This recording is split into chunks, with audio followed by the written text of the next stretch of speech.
What are the 5 things that real estate investors should consider when deciding whether to incorporate their business? I'm George Duby, saving the world from tax, one bow tie at a time. I'd like to list these and go through them, but just to list them initially, the first is flexibility. Second will be legal considerations. Third, taxes. Fourth, from a financing perspective. And fifth, I'd like people to be thinking about that business, professional, organizational perspective. How can incorporating a business provide flexibility? And here, it's perhaps easier to consider a common alternative, that being personally acquiring real estate. And so in a common situation, mom and dad have acquired 50% each of a piece of property. That's now recorded on their personal tax return. If I have a corporation and certain conditions are met, I have the ability to decide who gets the income, when they receive the income, how they receive the income. It may be in the form of dividends, wages, a bonus, a temporary loan. I have choices. I have an easier time of adding investors or subtracting investors. Whereas when I'm personally owning a property, and I don't want to pretend that that is bad. I mean, owning a nice real estate portfolio can be a great thing. But to a degree, I'm handcuffed.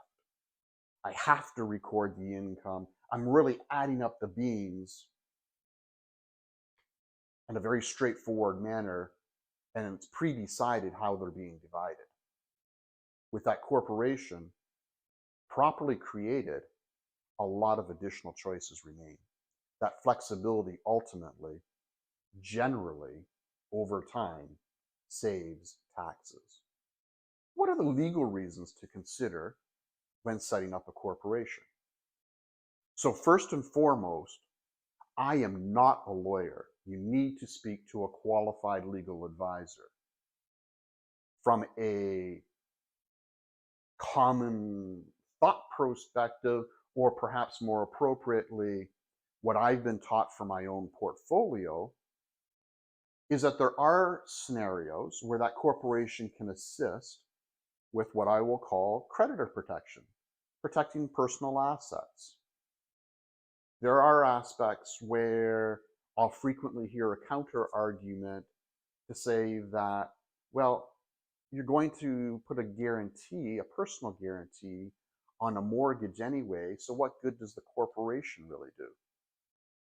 And my thought, and again, needs to be discussed with your lawyer, is that once I've engaged in a transaction to put a mortgage or some form of debt on the property, right from day one, I'm aware of the bank's existence and the need to pay them back. I'm not scared of those numbers. I can potentially be concerned about the surprises that come beyond that mortgage. And maybe it's not perfect protection, but to me, the more barriers I can put in place, the better. But again, please talk to your legal advisor. What tax savings are applicable with a corporation? First and foremost, the corporation may not provide tax savings. I think those situations are relatively rare if measured over a reasonable period of time. And if I can address some of the tax saving possibilities, let's consider, well, I'm going to cheat actually. Let's consider first someone that is flipping properties. In other words, they're generating business income. That tax rate, depending on the province or territory we're speaking of, might be as low as roughly 10%.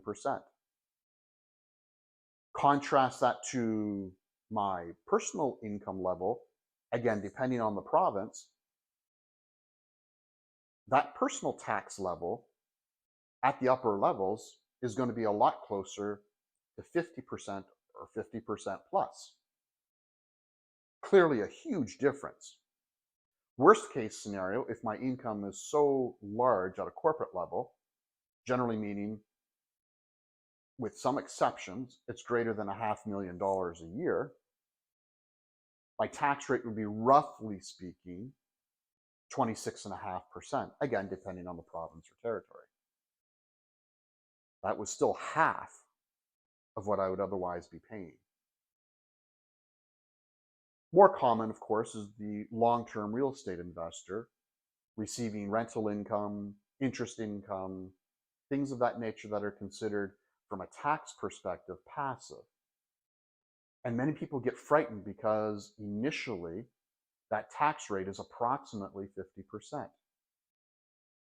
What they don't factor in, though, is one, that 50% may not be much higher, if not lower, than what it would be on the personal side. Perhaps not today, but a little bit down the road if things go well. Next, at a corporate level, that 50% has embedded within it refundable taxes. And without getting into the details, roughly, it's 30%, meaning if I have to pay on day one 50% in taxes, within that, once I pay myself or shareholders that are qualified dividends, the corporation can receive a refund of 30%. So that net corporate tax may be 20%. 20% I can afford. So now the implications are on the personal side. What was the tax impact to me as an individual receiving that dividend? And here's where it gets even muddier, because that combined tax rate may be worse, depending on the province, etc., by a little bit, by flowing through the corporation.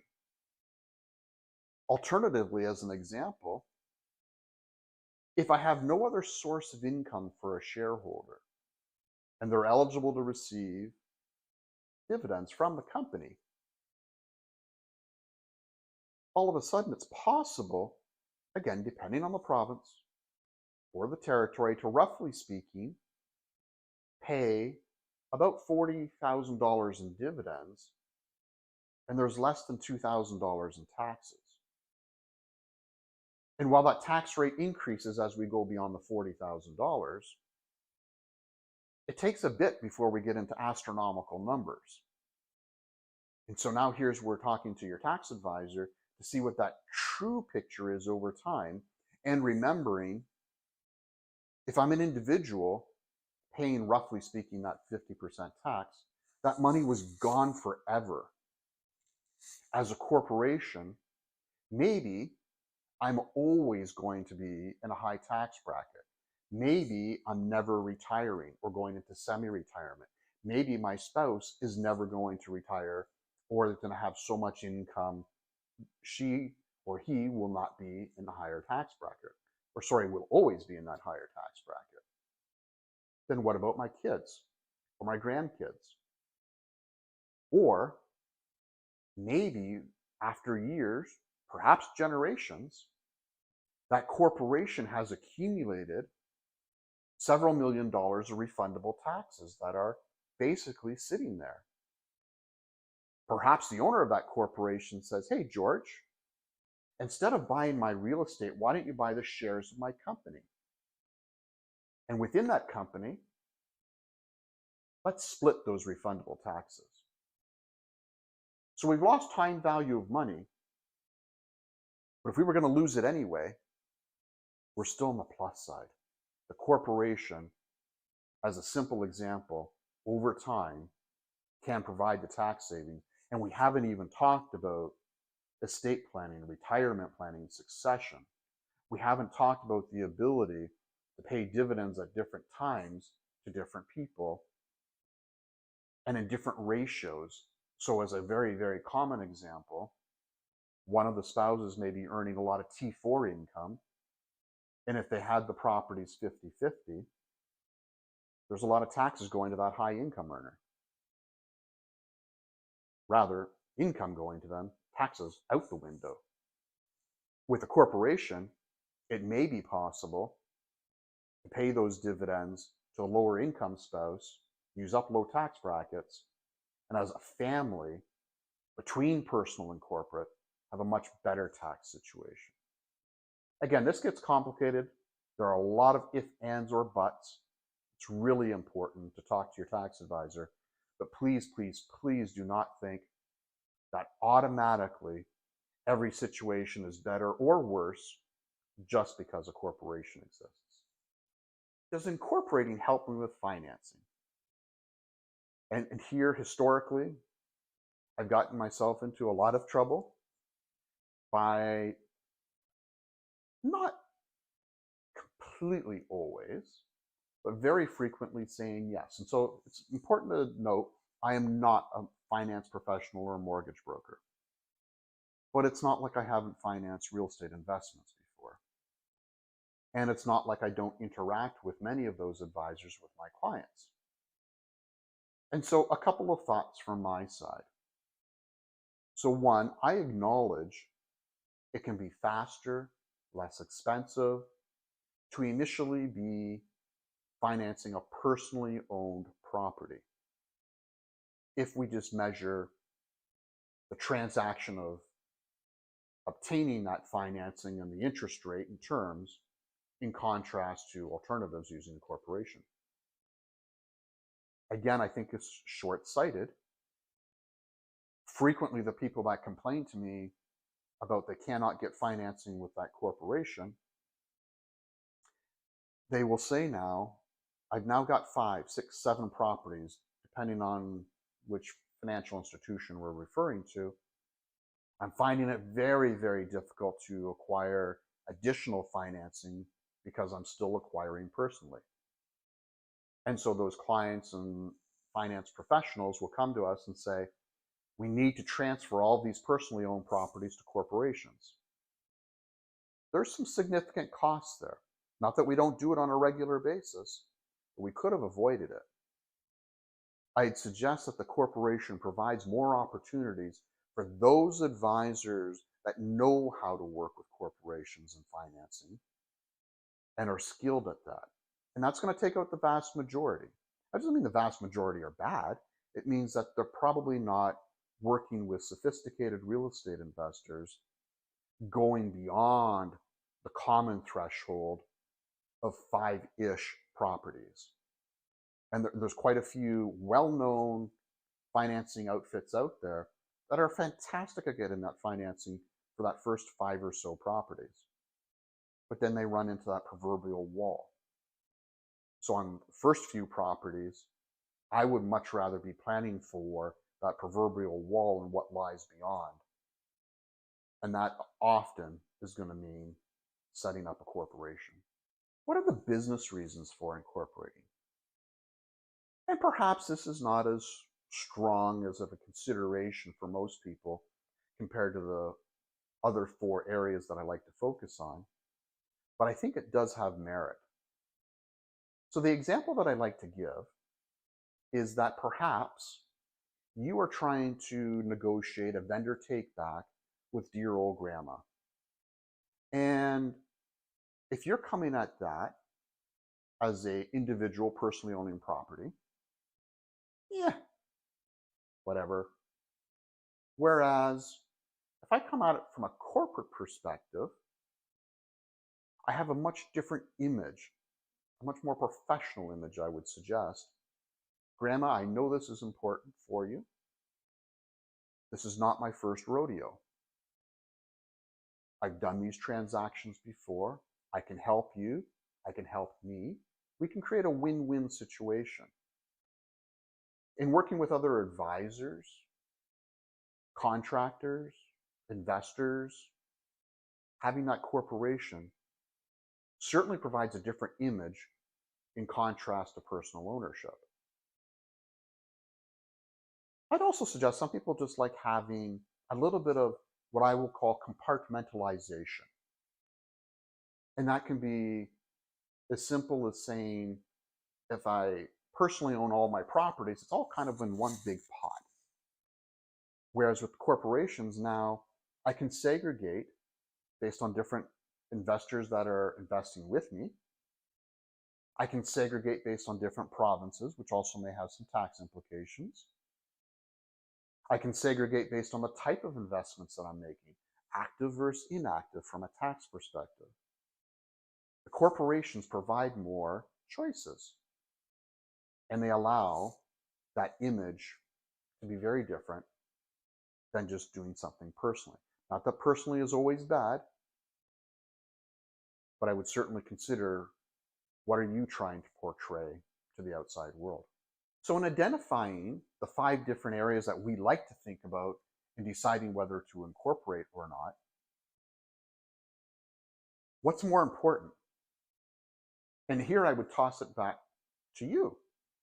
And that's to say, for different people, they will place different levels of importance on any one of those 5, or have different orders for what's important to them. So I may be talking to a client and make a recommendation once I know what is important to them, and have a very different advice for a client in, practically speaking, an identical situation, because they've told me they place more emphasis on something else. So as an example, someone may be absolutely convinced that they want that legal protection associated with a corporation, regardless of what the tax impact may be. So it's not that something is right or wrong, it's that something can be right or wrong for you. Thanks for watching, considering all the different aspects of whether or not to incorporate your real estate investment business. And again, it's summary in nature. There's a lot more to it that will also be dependent on your particular situation. Please do talk with your advisors. And remember, I'm George Duby, saving the world from tax, one bow tie at a time. Have more questions?